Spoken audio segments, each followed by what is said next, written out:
What is up, binge watchers? Welcome back to Screen Kings. For today's video, we'll be talking about the second season of the Emmy Award-winning show Ted Lasso. All 12 episodes of season 2 are now available to stream on Apple TV+. Basically, the titular character here is played by Jason Sudeikis. He's an American football coach who's recruited to be the soccer coach of this English Premier League team called AFC Richmond, despite having no experience on soccer. And yeah, season 1 ends with a big loss against their rival team, and season 2 kicks off with a new soccer season with a bunch of embarrassing draws. So, will that continue for the rest of the season? I can't wait to talk about this show. We'll be doing a non-spoiler and spoiler talk, but first, let me bring out my ever-reliable resident cinephile slash TV body friend, Carlos Laron. Hello! Hey Kevin, how's it going? Doing well. Welcome back to the channel and happy World Mental Health Awareness Day, right?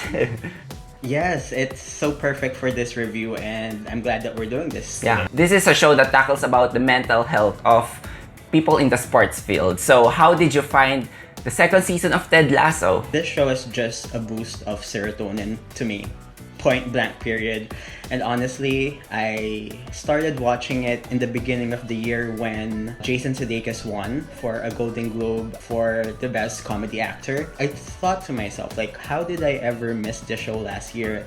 I guess it's because I watch a lot of TV shows and I somehow failed. That was my fault, but I was able to catch on, and now season 2 is over. I can't believe it's over. We have to wait another year for it. This underdog sports story is so wholesome and hilarious. It's frequently cheesy, but I'm okay with that.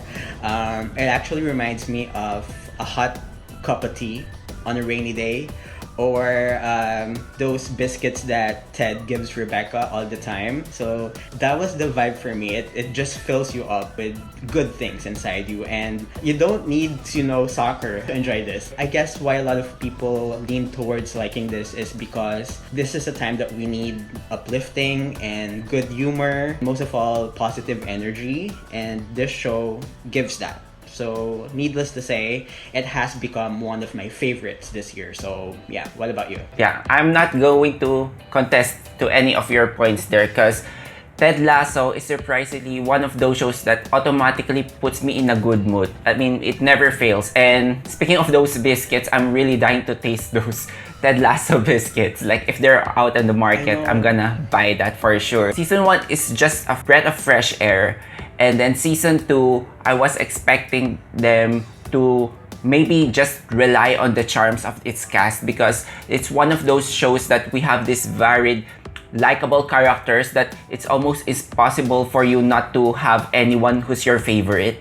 So I think that's a very important element when it comes to having a comedy light-hearted show. Season 2, for me, it gets darker, right? Because we get to dig deep into the psychology beneath these characters, because initially, you might see them as this, I don't know, mascots for positivity, but they are not as perfect as they seem. They take the story bits here in season 2 to unexpected places. It was a pleasant surprise. Sometimes it does not work fully, but I have to give it to this show to finding the right balance, to have some depth in these characters, tackling their dark issues, but at the same time making it still on a comedy approach. I also agree with all of your points there, and here with Ted's coaching style, one would argue that it's a little too optimistic and it rubs some people off the wrong way. Even I haven't had a mentor who is so friendly and approachable like him,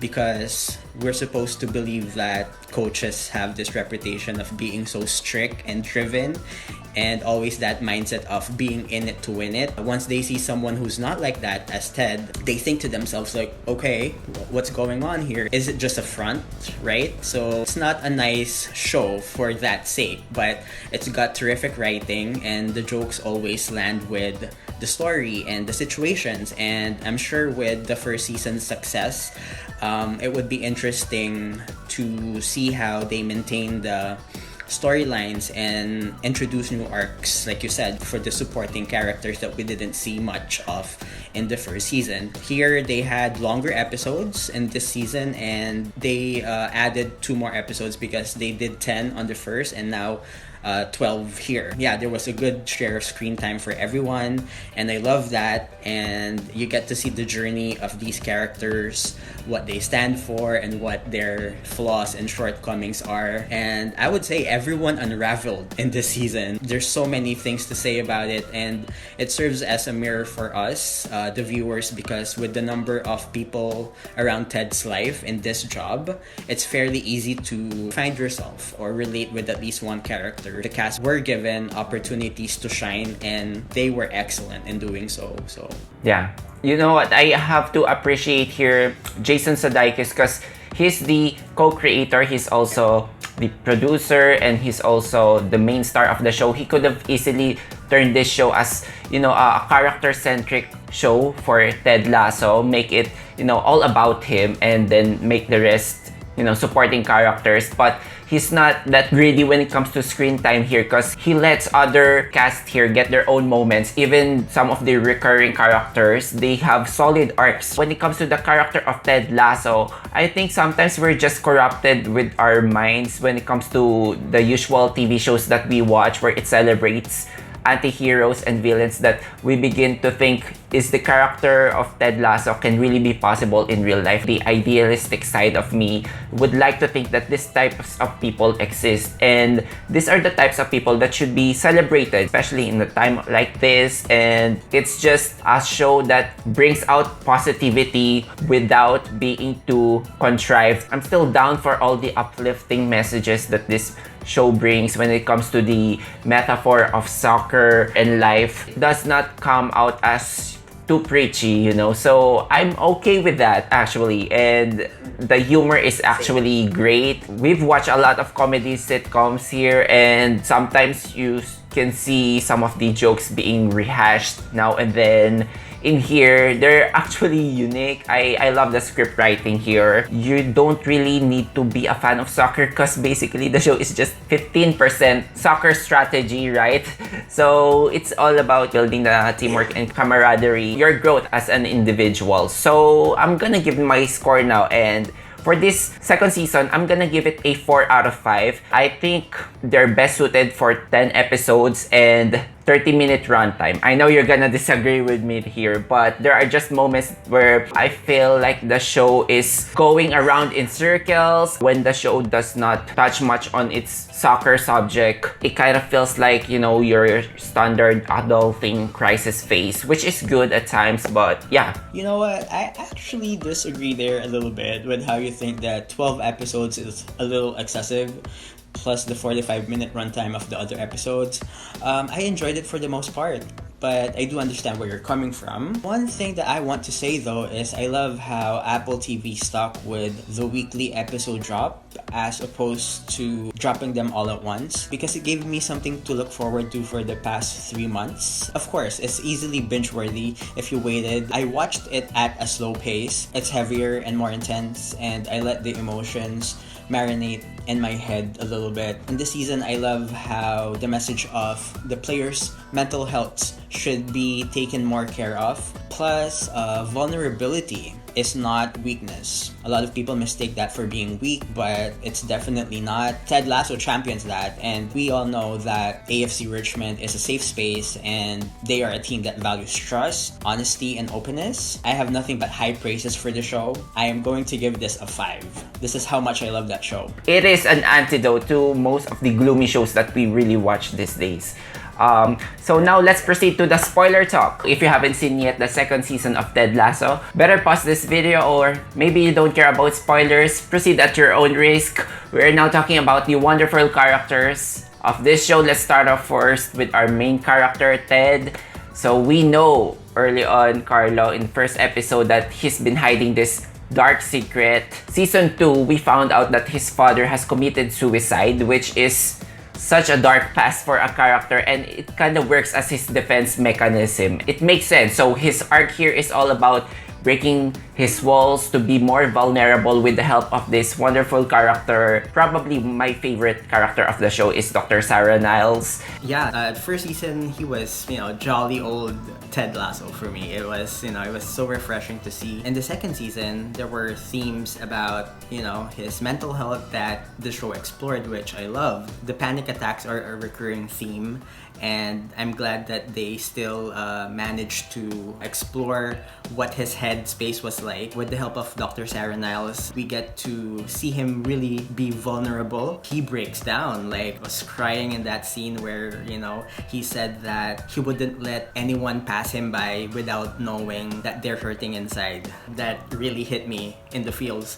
So it's amazing how at first he was really wary of Dr. Sarah, and then by the end of the season, they became so close, and he really hated that she had to say goodbye to him. This whole vulnerable Ted Lasso in second season was definitely one of my favorite things about it. Yeah, I love the friendship that they built here, and both parties learned something about each other, that being vulnerable is the key to having a good friendship. This season, Ted Lasso has been busy battling his own demons that he's not noticing right under his nose, that he starts to neglect some of the other people, and most specifically here is Nate, who gets a simmering villain arc. I was first upset at the writers because why did Nate dirty? Because this is such a meek kit man. At the end of season 1, he got upgraded as a coach. As I've said to you, it was actually a plan of Jason Sudeikis all along to give him a rivalry, which we can expect at the beginning of season 3, because by the end of season 2, Rebecca's ex-husband bought a rival team and chose Nate to be the new coach. So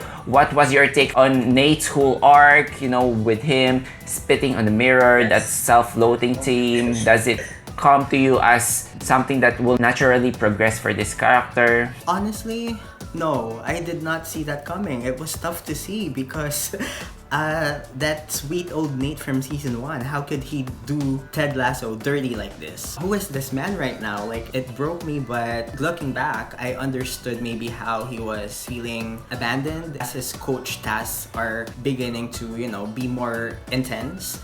He is more hungry for power. That I understood, but I am quite disappointed, to say the very least. But seeing this as a plot device for the third season is making me excited, because now we have a different thing going. Nate is the villain that we didn't know we expected. So yeah, I think it's a better decision from a script writing perspective, rather than the all predictable, which is to introduce a rival coach. By the third season, they're actually building it. There are a lot of microaggressions to Nate this season, little things. It's a pivotal moment when Ted Lasso let Roy in his team. They were looking for that big dog to control these kids, but when Nate volunteered, they were just laughing. So that kind of hurts his ego. And then one of the episodes, they are tackling about how he needed his father's validation, who seems to be hard to please, right? So yeah, let's proceed to Rebecca here, who's the villain of season 1. She gets redeemed by the end of season 1, and her arc here is now about searching happiness and fulfillment, because he suddenly found herself matched to one of the players, super young for her age, Sam Obisanya. What is your take about this whole coupling situation? Because going in here, I think the predictable route is they're probably gonna pair up Ted and Rebecca. That's my prediction. Maybe they're saving it up for a future season, because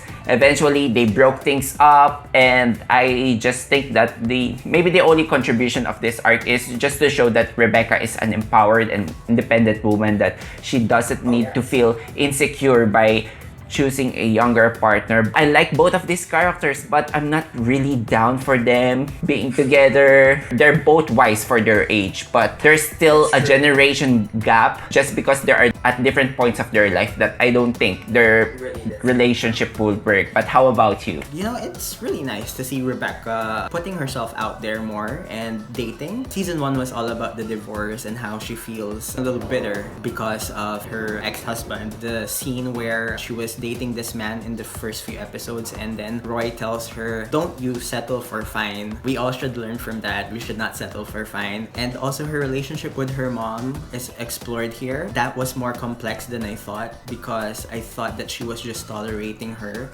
but it turns out she actually hates her.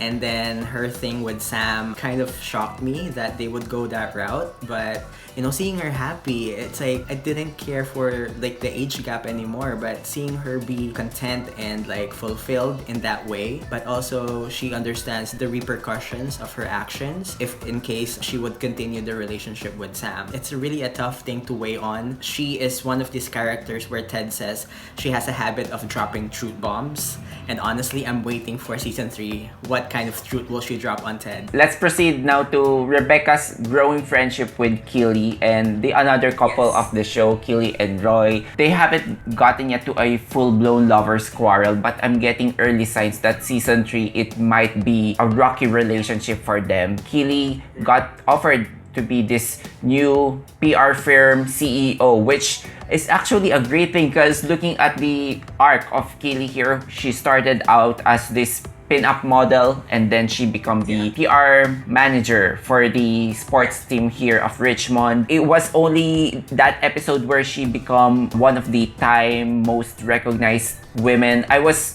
completely shocked at how actually big deal of this character is, because it seemed like he had the easiest out of all of these characters this season, but they've laid out some seeds here that it's not going to be smooth sailing when it comes to the relationship with Roy. And Roy here, I just thought that it would be silly that he's going to be an announcer as his next career here, so it's only natural for him to be the coach. I enjoyed it so much, and it's one of my favorite arcs this season. They complement each other really well. There was even that episode where Keely was feeling smothered by Roy, and straight up she tells him that she needs her time alone. That to me was giving strong independent woman vibes. In a way, I understood why her career moves are really fast. Juno Temple, may I just say, she's one of the most underrated actresses there is. I see her a lot in movies, and seeing her here, it's just so impressive to me because I think this woman can act. Also, for Roy, such a weird and sweet character. I compared him to a tiger most of the season until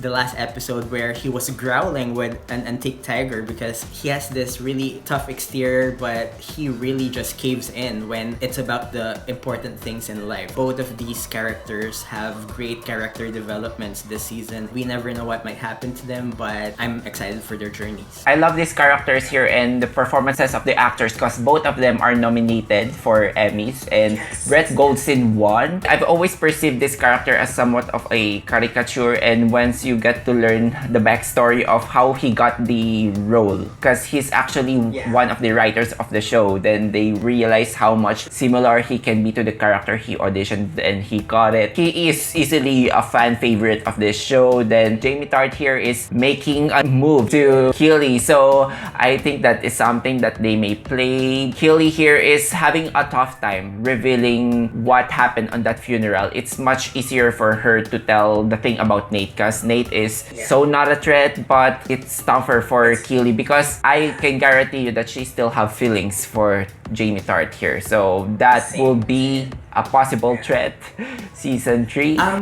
May I just say though, Jamie, there was an arc of him, his father texting him wanting tickets to see him play. I understood more of his character that way, why he bullies people, why he's very arrogant. When that moment happened, I felt for him. Much of who we are is attributed to our upbringing. We see this father really berating his son. When Roy hugged him, that to me was like a golden scene, quite powerful too. Coach Beard is also in that scene, right? I think he did something ballsy in that scene. But let's talk about the most eccentric character for me, because this character has always been an enigma until he gets this full episode dedicated to him. It's definitely a filler episode. Before that episode, I was content on him being in the background, but they're gonna tell something about this character in the longer run, and we got this. It didn't really progress the plot. I'm still okay accepting that this is an eccentric character, but I felt like I needed to learn his relationship with his on and off girlfriend because it's just so confusing to me, like both of them. Same. I did not find the episode of him particularly compelling. Maybe that just says what I think of him as a character, but I appreciate him spewing out wisdom whenever he can. And he's loyal too.